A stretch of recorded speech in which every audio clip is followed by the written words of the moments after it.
కామారెడ్డి జిల్లాలో దారుణం జరిగింది. బిక్కనూరు మండలం అంతంపల్లిలో గుర్తు తెలియని వ్యక్తులు కోతులకు విషం పెట్టి చంపుతున్న ఘటన కలకలం రేపింది. గుర్తు తెలియని వ్యక్తులు కోతులకు మత్తుమందు ఇచ్చి చంపుతూ తమ గ్రామ శివారులో పడేస్తున్నారని సర్పంచ్ మంజుల సంజీవ్ రెడ్డి ఆవేదన వ్యక్తం చేశారు.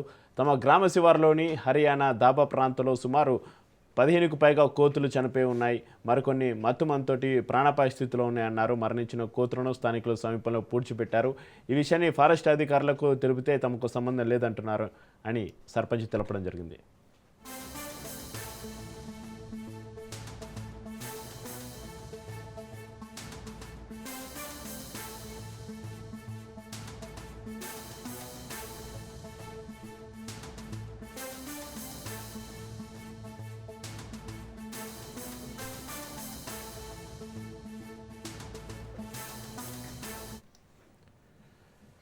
కామారెడ్డి జిల్లాలో దారుణం జరిగింది. బిక్కనూరు మండలం అంతంపల్లిలో గుర్తు తెలియని వ్యక్తులు కోతులకు విషం పెట్టి చంపుతున్న ఘటన కలకలం రేపింది. గుర్తు తెలియని వ్యక్తులు కోతులకు మత్తుమంది ఇచ్చి చంపుతూ తమ గ్రామ శివారులో పూర్తి చేస్తున్నారని సర్పంచ్ మంజుల సంజయ్ రెడ్డి ఆవేదనకు సంబంధించి మరింత సమాచారాన్ని మా ప్రతినిధి నవీన్ ఫోన్లలో అందిస్తారు. నవీన్, కామారెడ్డి జిల్లాలో దారుణం. బిక్కనూరు మండలం అంతంపల్లిలో గుర్తు తెలియని వ్యక్తులు కోతులకు విషం పెట్టి చంపుతున్న ఘటనకు సంబంధించి మీ దగ్గర ఉన్న అప్డేట్స్ ఏంటి నవీన్? కోతులకు వ్యక్తులు చంపడంతో విషయం ఏంటంటే సుమారు 15 కోతులు మృత్యువాత పడ్డాయి. అయితే కొన్ని కోతులు కూడా తీవ్ర అప్రమత్తకు గురైన జరిగింది. అయితే ఈ సంఘటన కామారెడ్డి జిల్లా బిక్రూరు మండలం అంతంపల్లి గ్రామ శివారులోని నేషనల్ హైవే పై చోటు చేసుకుంది. అయితే అంతంపల్లి నేషనల్ శివారులో నేషనల్ హైవే పక్కన గల ఒక డాబా వద్ద కొన్ని కోతులు సుమారు 80 కోతులు కూడా అస్వస్థకు గురయ్యేట్టుగా స్థానికులు గుర్తించారు.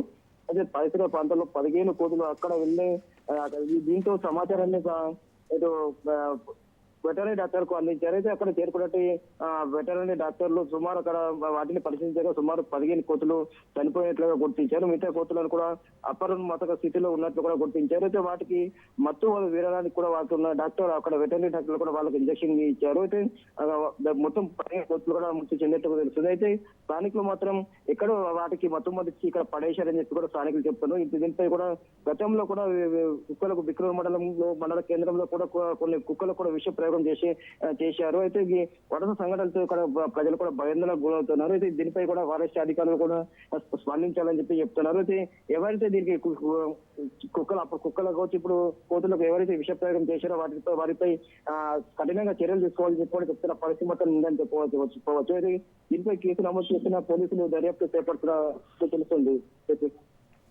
నవీన్, కోతులకు విషం పెట్టి చంపిన ఘటన ఇదే మొదటిసారా? గతంలో ఎప్పుడైనా అంతపల్లిలో కోతులకు విషం పెట్టి చంపిన ఘటనలు ఉన్నాయా? సర్పంచ్ ఏమంటున్నారు?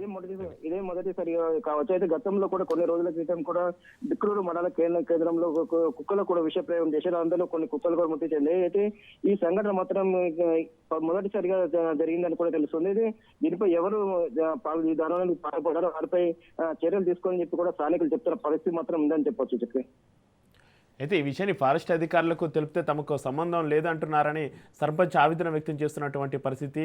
అసలు ఎందుకు వారు స్పందించడం లేదు? గతంలో కూడా ఇలాంటి ఘటనలు చోటు చేసుకునే కదా.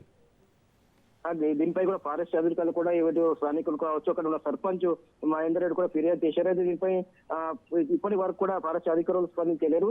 ఏదో చూస్తాము అన్నట్లుగా చెప్తున్న పరిస్థితి మొత్తం ఉందని చెప్పవచ్చు. గతంలో కూడా సంఘటన జరిగినప్పటికీ కూడా ఫారెస్ట్ అధికారులు అప్పుడే చర్యలు ఇస్తున్న వారిపై ఇలాంటి సంఘటనలు కాకుండా ఉంటుంది అని చెప్పి కూడా ప్రజలు చెప్తున్న పరిస్థితి మొత్తం ఉందని చెప్పచ్చు. ఖచ్చితంగా ఎవరైతే దీనిపై విషయ ప్రయోగానికి పాల్పడారో వారిపై చర్యలు తీసుకోవాలని చెప్పి కూడా, లేకుంటే తాము ఆమెలు చెప్పడానికి కూడా స్థానికులు చెప్తే పరిస్థితి మొత్తం ఉందని చెప్పచ్చు. ఈ ఘటనపైన బిక్కనూరు మండలం అంతపల్లి గ్రామస్తులు ఏమంటున్నారు? అది దీనిపై కూడా ప్రధానంగా కూడా చెప్తున్నారు. ఈ సంఘటనలో గతంలో కుక్కలకు కావచ్చు, కుక్కలకు కూడా విషప్రయోగం జరిగింది మా బిక్రూరు మండల కేంద్రంలో. అలాగే ఈ తమ ప్రాంతంలో కూడా కోతులు కూడా సుమారు 15 కోతుల మృత్యుపడ్డాయి. సుమారు 80 కోతులకు కూడా అస్వస్థకు గురయ్యాయి. ఈ కోతులను ఈ దారుణానికి ఎవరు పడపడారో వారిపై కఠినంగా చర్యలు తీసుకోవాలని చెప్పి, ఇలాంటి సంఘటనలు మరోసారి ప్రభుత్వం కాకుండా ఉండాలని చెప్పి కూడా గ్రామస్తులు చెప్తున్న పరిస్థితి మాత్రం ఉందని చెప్పవచ్చు. Chakri right, thank you Naveen.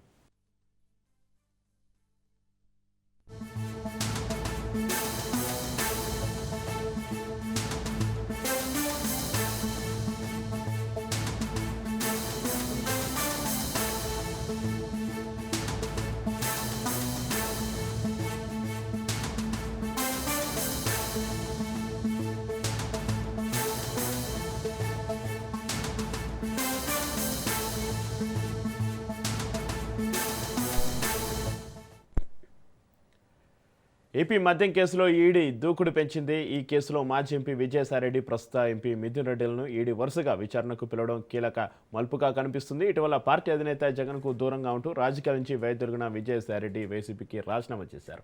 SIT విచారణలో విజయసాయిరెడ్డి కీలకంగా ఉన్నారనే ప్రచారం ఉంది. నేడు లిక్కర్ కేసులో ఈడీ ముందుకు విజయసాయిరెడ్డి హాజరు కానున్నారు. విచారణ అనంతరం ఈడీ వాగ్మూలం నమోదు చేయనున్నట్లుగా సమాచారం. ఇప్పటికే పలుమార్లు విజయసాయిరెడ్డిని ఈడీ విచారించింది. విదేశాలకు నగదు తరలింపు, అక్రమంగా షెల్ కంపెనీల ఏర్పాటుపైన విజయసాయిరెడ్డిని ఈడీ ప్రశ్నించనుంది.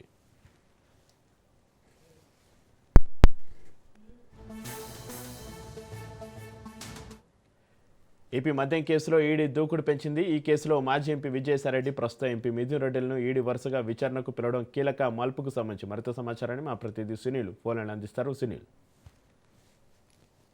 సంచలనం సృష్టించినటువంటి లిక్కర్ స్కామ్ కేసులో ఈ రోజు ఈడీ అధికారుల ముందు మాజీ ఎంపీ విజయసాయిరెడ్డి హాజరు కానున్నారు.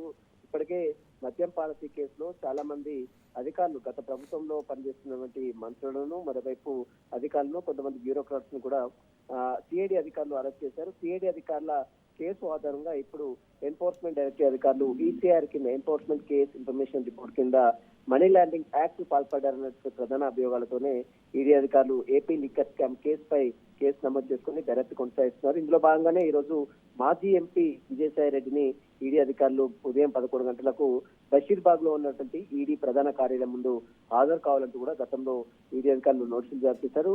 ఇక మద్యం కుంభకోణంలో నగదు విదేశాలకు తరలించారు, మరోవైపు షెల్ కంపెనీను ఏర్పాటు చేశారనే ప్రధాన అభియోగంతోనే ఈ రోజు విజయసాయిరెడ్డిని ఈడీ అధికారులు సుదీర్ఘంగా ప్రశ్నించి అతని స్టేట్మెంట్ కూడా నమోదు చేసుకునే అవకాశం ఉంది.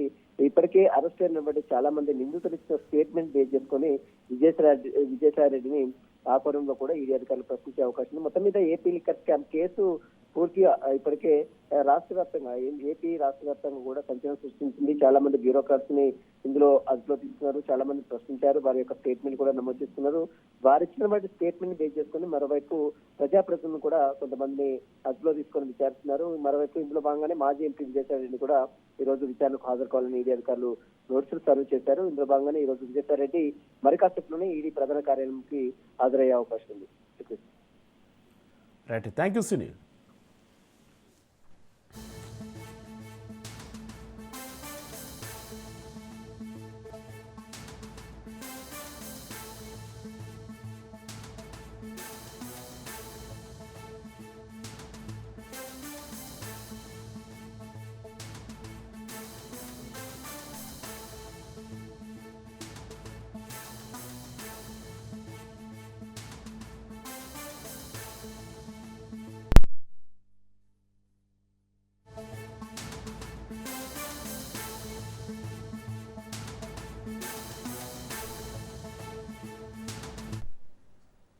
నంద్యాల జిల్లాలో ఘోర రోడ్డు ప్రమాదం చోటు చేసుకుంది. సిరివెల్లమెట్ట వద్దకు రాగానే ట్రావెల్స్ బస్సు టైర్ ఒక్కసారిగా పీలిపోయింది. దీంతో బస్సు అదుపు తప్పి ఎదురుగా వస్తున్న లారీని ఢీకొట్టింది. ఈ దుర్ఘటనలో బస్సు, లారీ డ్రైవర్లతో సహా ముగ్గురు అక్కడికక్కడే సజీవ దహనమయ్యారు. వీరు మృతదేహాలు మాంసపు ముద్దలాగా మారిపోయాయి. సంఘటన స్థలానికి చేరుకున్న బస్సు డ్రైవర్ భాస్కర్ కుటుంబ సభ్యులతోటి ప్రమాద స్థలం నుంచి మా ప్రతినిధి మధుసూదన్ మరింత సమాచారాన్ని అందిస్తారు.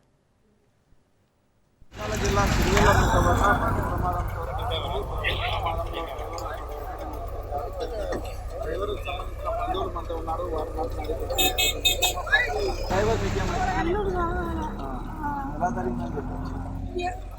ఫోన్ పొద్దున్న చేసినా మేము వచ్చినాము. మాకేం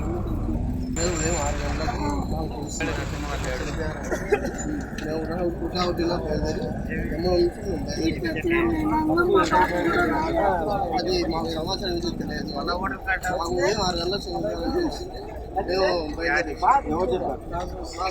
మేము బస్ డ్రైవర్ వీడియో కూడా మేము పండగ చేసాము. 5 కుటుంబాలు కలిసి ఒక ఇంట్లో పండగ చేసాము. పండగ చేసిన తర్వాత నిన్న బస్ ఎక్కి డ్రైవర్ ఎక్కాడు.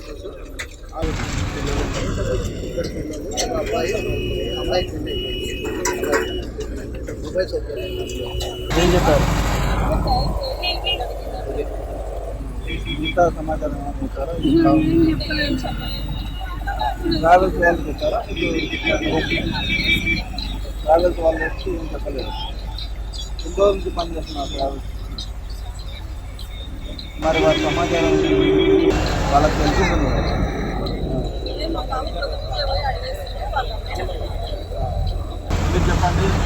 మా బావ అన్నగారు ఇచ్చారు. ఒక డ్రైవర్ శ్రీమంత్ అతను మాకు చెప్పడం వల్ల ట్రావెల్ కార్డు ఇట్లా జరిగింది జరిగిందని ఆయన 10 ఏళ్ళ పైన చేస్తాను.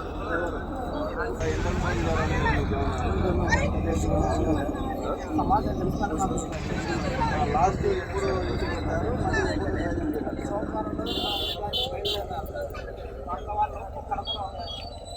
కడపకు పోయారు సోమవారం రోజు. దాని నుంచి మంగళవారం పోయినాను. అది బస్సు ప్రమాదం జరిగిందో వారికి సమాచారం కూడా పక్క డ్రైవర్లు మాత్రమే ఇచ్చారు. బస్సుకు సంబంధించిన ట్రావెల్స్ వాళ్ళు ఇవ్వలేదు. గతంలో జరిగిన పండగ ఫెస్టివల్ను కూడా అందరం అన్ని కుటుంబాలు కలిసి జరుపుకున్నాము.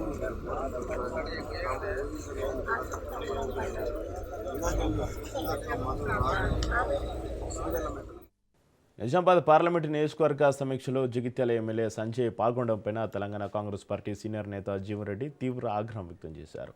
బీఆర్ఎస్ ఎమ్మెల్యే కాంగ్రెస్ పార్టీ సమీక్షలో ఎలా పాల్గొంటారని ఆయన ప్రశ్నించారు.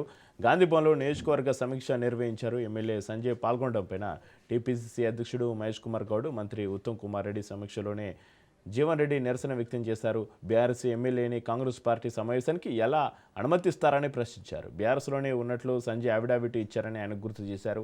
బీఆర్ఎస్ 10 ఏళ్ల పాలనలో తాము ఆ పార్టీ నుంచి అవమానాలను ఎదుర్కొన్నామని, అలాంటి పార్టీ నుంచి గెలిచిన ఎమ్మెల్యేను తమ పక్కన కూర్చోబెట్టడం సరికాదని అన్నారు.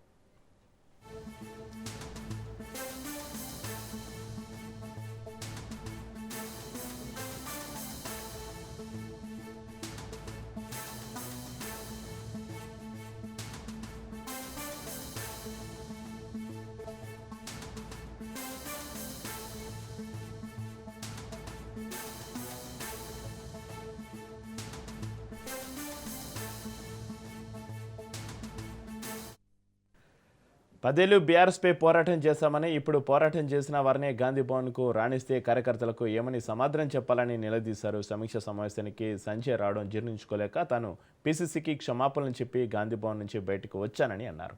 కాంగ్రెస్ పార్టీ కోసం పోరాడిన వారిని చులకనగా చూసే పరిస్థితి వస్తుందని తాము ఊహించలేదని అన్నారు. ప్రస్తుతం జరుగుతున్న సమావేశం పార్టీ విధానానికి, రాహుల్ గాంధీ, మల్లికార్జున ఖర్గే, సోనియా గాంధీ ఆలోచనలకు భిన్నంగా జరుగుతుందని అన్నారు. రాజ్యాంగానికి, ప్రజాస్వామ్యానికి మచ్చ తెచ్చేలా ఈ సమీక్ష సమావేశం ఉందని మండిపడ్డారు. 4 దశాబ్దాలుగా తాను పార్టీలో ఉన్నానని, ఎన్నో కష్టాలను భరించానని తెలిపారు. కాంగ్రెస్ తన పార్టీనని, కేవలం ఈరోజు సమీక్ష సమావేశం నుంచి మాత్రమే వెళ్ళిపోతున్నానని తెలిపారు.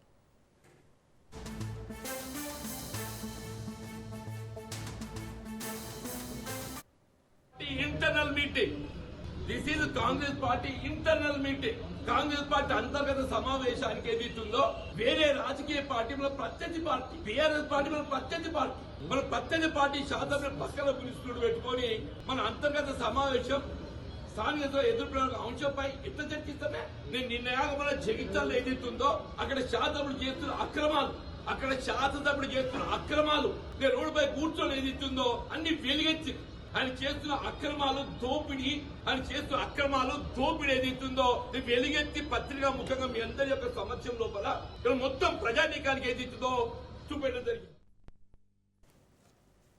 చిత్తూరు జిల్లా ఎస్ఎస్ కొండ వద్ద గంజాయి బ్యాచ్ హల్చల్ చేసింది. పాఠశాల విద్యార్థులతోటి గంజాయి బ్యాచ్ అసభ్యంగా ప్రవర్తించింది. ప్రశ్నించిన వ్యక్తిపైన గంజాయి బ్యాచ్ దాడి చేసింది. దీంతో గ్రామస్తులు గంజాయి బ్యాచ్ను పట్టుకుని దేహశుద్ధి చేశారు.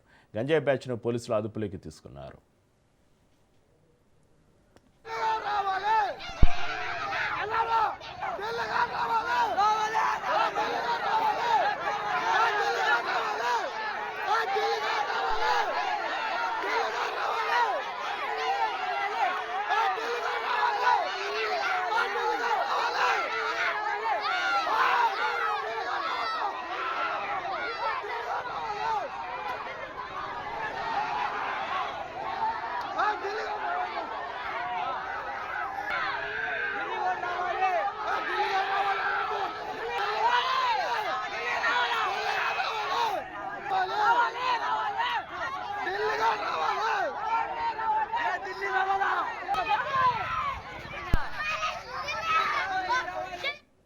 హన్మకొండ జిల్లా కమలాపురం సిఐ హరికృష్ణపైన బదిలీ వేటు పడింది. ఈ నెల 15వ తారీఖున కొత్తకొండ శ్రీ వీరభద్రస్వామి జాతరలో ఒక భక్తుడిపైన పోలీసులు విచక్షణ రహితంగా ప్రవర్తిస్తూ ఈడ్చుకెళ్లిన తీరు కలవరపాటుకు గురిచేసింది.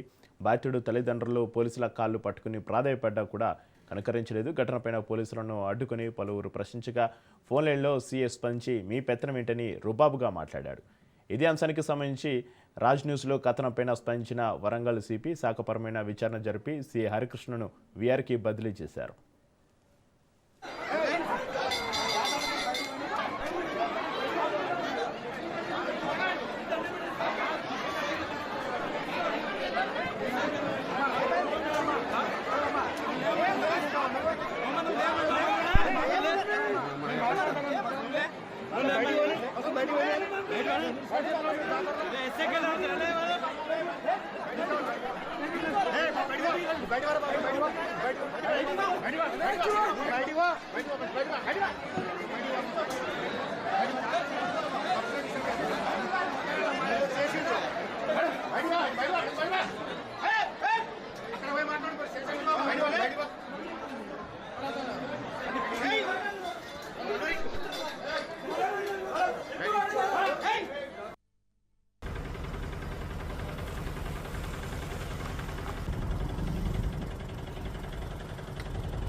మేడ్చల్ జిల్లా కేసరా పోలీస్ స్టేషన్ పరిధిలో దొంగలు రెచ్చిపోతున్నారు. అర్ధరాత్రి సమయంలో పలువురు దొంగలు ఆటోలో వచ్చి స్థానిక ఎస్ఎల్ఎన్ఎస్ మెకానిక్ గ్యారేజ్లో 50 లీటర్ల డీజిల్, 40,000 రూపాయల విలువైన గ్యారేజ్ సామాన్లు ఎత్తుకెళ్లారు.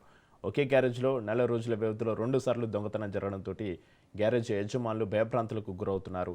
గ్యారేజ్ యజమాని పరమేశ్ ఫిర్యాదు మేరకు కేసు నమోదు చేసుకున్న పోలీసులు సీసీటీవీ ఫుటేజ్ ఆధారంగా దర్యాప్తు చేపట్టారు.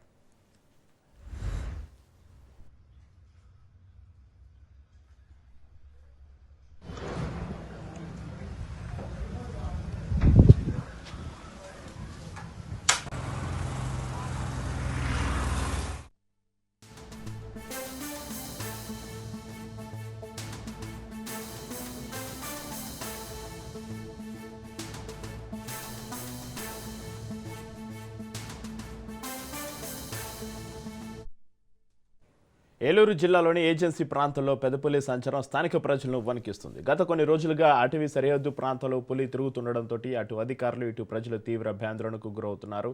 అటవీ శాఖ అధికారుల సమాచారం ప్రకారం తెలంగాణలోని కవడిగుండ్ల అటవీ ప్రాంతం నుంచి పెద్దపులి ఆంధ్రప్రదేశ్లోకి ప్రవేశించింది. కావడిగుండ్ల పరిధిలో ఇప్పటికే ఒక లేగదోడపైన దాడి చేసి చంపడంతో ఈ పులి అత్యంత ప్రమాదకరంగా మారిందని అధికారులు భావిస్తున్నారు. ప్రస్తుతం ఈ పులి ఏలూరు జిల్లాలోని పందిరిమామిడిగూడెం పరిసరాల్లో తలదాచుకున్నట్లుగా తెలుస్తుంది. దీంతో పందిరిమామిడిగూడెం, ఇనుమూరు, గడదబోరు, అంతర్వేదిగూడెం గ్రామాల్లో ఫారెస్ట్ అధికారులు హై అలర్ట్ ప్రకటించారు. ప్రజలెవరూ ఒంటరిగా అడవిలోకి వెళ్లొద్దని, ముఖ్యంగా రాత్రి సమయాల్లో పొలాల వద్దకు వెళ్లడం మానుకోవాలని హెచ్చరించారు. పశువుల కాపరులు తమ పశువులను అటవీ సరిహద్దులకు తీసుకెళ్లవద్దని సూచించారు.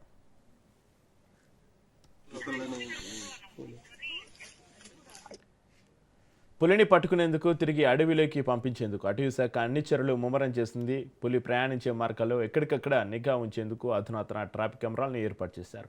ఫారెస్ట్ బీట్ అధికారులు ప్రత్యేక బృందాలు రాత్రింబవళ్లు గస్తీ నిర్వహిస్తున్నాయి.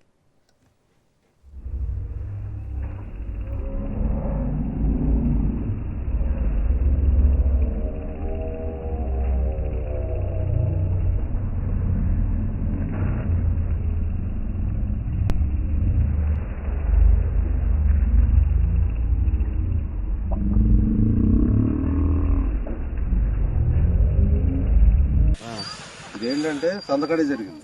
అదేనా అక్కడ నుంచి ఇక్కడికి వస్తుంది. అక్కడ ఒక దాన్ని చంపేసిందంట అడ్రస్ కట్టేసి వెళ్ళిపోయిన తర్వాత అప్పుడు జరిగిందండి. ఇది కట్టేసి వెళ్ళిపోయిన తర్వాత అదే చంపేసి కాకినాడ జిల్లా జగంపేట ఎమ్మెల్యే జ్యోతుల నెహ్రూ కీలక వ్యాఖ్యలు చేశారు. వచ్చే ఎన్నికల్లో జగంపేట నుంచి తన కుమారుడు జ్యోతుల నవీన్ బరిలోకి దింపుతున్నట్లుగా ప్రకటించారు. తాను మాత్రం మరో నియోజకవర్గం నుంచి పోటీ చేస్తారని ఎమ్మెల్యే జ్యోతుల తెలిపారు. ఫిబ్రవరి 1వ తేదీన జిల్లా టీడీపీ అధ్యక్షులు జ్యోతుల నవీన్ ప్రమాణ స్వీకార మహోత్సవాన్ని విజయవంతం చేయాలని కార్యకర్తలకు పిలుపునిచ్చారు.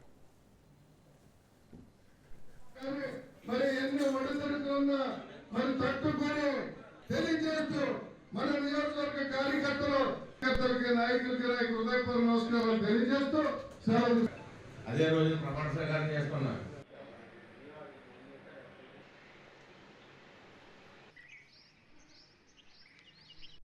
జరిగింది కానీ ఒక్క వ్యక్తిని కూడా లోపలికి అడుగు పెట్టనివ్వలేదు. మీ ఉన్నారనే ధైర్యంతో మరి నాయకుల మీద నెహ్రూ గారు కానీ నవీన్ గారు కానీ మరి ఎన్ని ఒడిదుడుకున్నా మరి తట్టుకొని తెలియజేస్తూ మన నియోజకవర్గ కార్యకర్త శాసనసభలో 2029 ఎక్కడి నుంచి ఉంటానో అని మాత్రం మీరు అనుకోవద్దు. జగ్గంపేట నుంచి నవీన్ ఉంటాడు, నేను జిల్లాలో ఎక్కడో ఇక్కడి నుంచి ఉంటాను. ఎందుకంటే మొన్న జరిగినటువంటి రాజకీయ సన్నివేశంతో ఆ నిర్ణయం తీసుకున్నాను. నిజంగా రిటైర్ అవ్వాలనుకున్నాం, కానీ కొంతమంది బుద్ధి చెప్పాల్సినటువంటి అవసరం ఉంది. రాజకీయాలు అంటే ఆట అనుకుంటున్నారు, రాజకీయం అంటే ఆట కాదు. ఇంట్లో కూర్చొని బాకాలు కొట్టించుకొని రాజకీయం చేసేద్దామంటే సాగదు. అలా బుద్ధి చెప్పాలంటే మళ్ళీ ఎవరు కంటిన్యూ అవ్వాలి, ఆయన పెడతాను. నేను మీరు అందరూ అది చర్చన ఉన్నాయి ఇక్కడ. ఇది నవీన్ తోటే పోటీ చేస్తాను, నవీన్ ఎమ్మెల్యేగా తీసుకెళ్తాను. అక్కడ నాతో పాటు తీసుకెళ్లి అప్పుడు నవీన్ రాష్ట్ర నాయకుడిగా కానీ ఖచ్చితంగా నేను మాత్రం ఎట్టి పరిస్థితుల్లో శాసనసభలో ఉంటాను. 2029 శాసనసభలో 2029 తిరుపతిలోని చింతల చెరువులో 13 నెలల పాప కిడ్నాప్ కలకలం సృష్టించింది. శ్రీకాళహస్తికి చెందిన సుచిత్ర మస్తాన్ దంపతుల పాపను వారి ఎదురింట్లో నివాసం ఉంటున్న తమిళనాడుకు చెందిన మురుగన్ మరియమ్మ దంపతులు అపహరించినట్లుగా పోలీసులు గుర్తించారు. ఈ ఘటనపైన స్పందించిన ఎస్పీ ఆదేశాల మేరకు సిఐ శ్రీనివాసులు నేతృత్వంలో 2 ప్రత్యేక పోలీసు బృందాలు సీసీటీవీ ఫుటేజ్ ఆధారంగా గాలింపు చర్యలు చేపట్టాయి.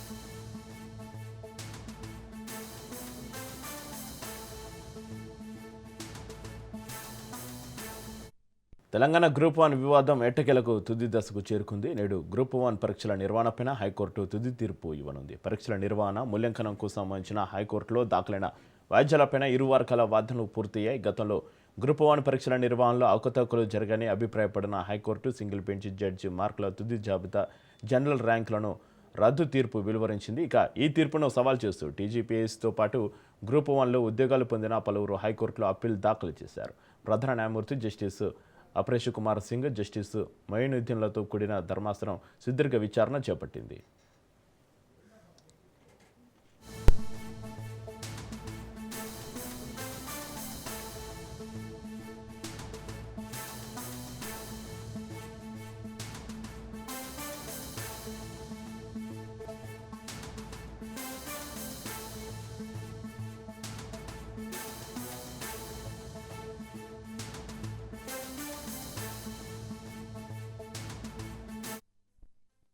ఈ ధర్మాసనం 2022లో టీజీపీఎస్సీ జారీ చేసిన గ్రూప్ 1 నోటిఫికేషన్ రద్దు చేస్తూ అదనంగా వచ్చిన పోస్టులతో కలిపి 563 పోస్టులకు టీజీపీఎస్సీ మరో నోటిఫికేషన్ జారీ చేసింది.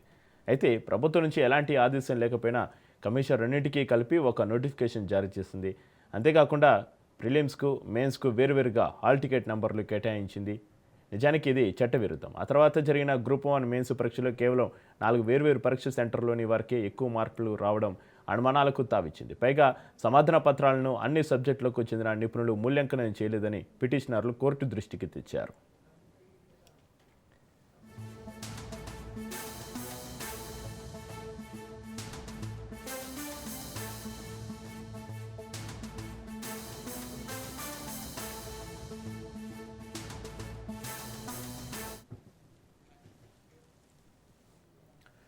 ఇక దీనిపై టీజీపీఎస్సీ తరపు లాయర్లు వాదనలు వినిపిస్తూ టీజీపీఎస్సీ నిబంధనల ప్రకారమే పారదర్శకంగా పరీక్షలు నిర్వహించిందని స్పష్టం చేశారు. అవకతవకలు జరగకూడదని ఒక జవాబు పత్రాన్ని కమిషన్ ఇద్దరితో మూల్యాంకనం చేయించిందని తెలిపారు. ఇద్దరు వేసిన మార్కుల్లో తేడా 15% కంటే ఎక్కువ ఉంటే మూడో వ్యక్తి మూల్యాంకనం చేస్తారని తెలిపారు. అయితే ఆ జవాబు పత్రాలు ఎవరు దిద్దారనేది మరొకరికి తెలియకుండా గోప్యంగా ఉంచారని వివరణించారు. పరిపాలనా సౌలభ్యం కోసమే ప్రిలిమ్స్, మెయిన్స్కు వేర్వేరుగా హాల్ టికెట్లు జారీ చేశామని, కాపీయింగ్ జరిగిందనే ఆరోపణలో నిజం లేదని, కొన్ని పరీక్ష కేంద్రాల్లో ఎక్కువ మంది ఉత్తీర్ణులయ్యారనే కారణంతో పరీక్షలను రద్దు చేయడం సరికాదని వాదించారు. నేడు కోర్టు తీర్పు ఏ విధంగా ఉంటుందనే దానిపైన సర్వత్రా ఉత్కంఠ నెలకొంది.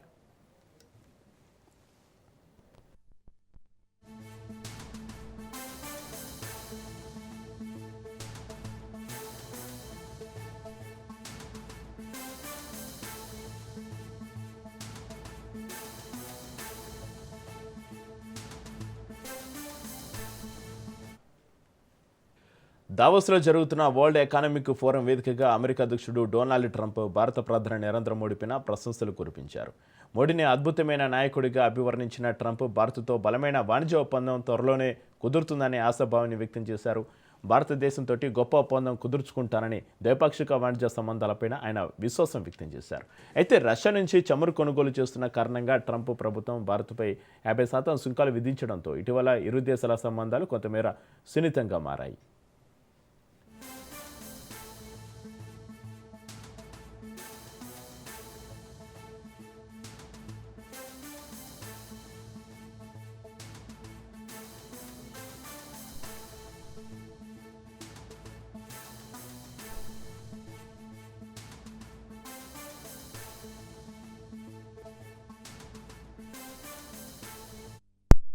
ఈ నేపథ్యంలో భారత్ అమెరికా వాణిజ్య చర్చలో ప్రతిష్టంభన ఏర్పడింది. ముఖ్యంగా వ్యవసాయం, పాడి పరిశ్రమల రంగాల్లో అమెరికా మార్కెట్ యాక్సెస్ కోరుతుంది. కానీ దీనివల్ల దేశంలో వ్యవసాయంపైన ఆధారపడిన రైతులు, గ్రామీణ ఆర్థిక వ్యవస్థపై ప్రతికూల ప్రభావం పడుతుందని కేంద్ర ప్రభుత్వం భావిస్తుంది. గత ఏడాది ఫిబ్రవరిలో వాణిజ్య చర్చలను తిరిగి ప్రారంభించేందుకు ఇరు దేశాలు అంగీకరించినప్పటికీ ఒప్పందానికి దగ్గరగానే ఉన్నామని చెబుతున్నాయి.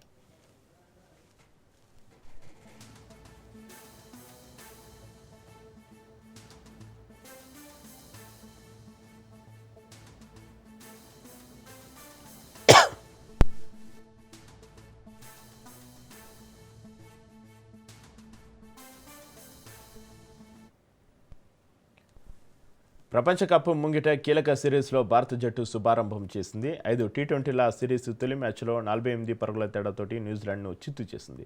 మొదట భారత్ 7 వికెట్లకు 238 పరుగుల భారీ స్కోర్ చేసింది.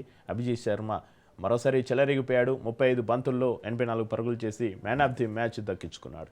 ఇక రికు సింగ్ 20 బంతుల్లో 44 పరుగులు చేసి నాటౌట్గా నిలిచాడు. సూర్యకుమార్, హార్దిక్ పాండ్యా బౌలింగ్ స్పీడ్ పెంచి రాణించారు.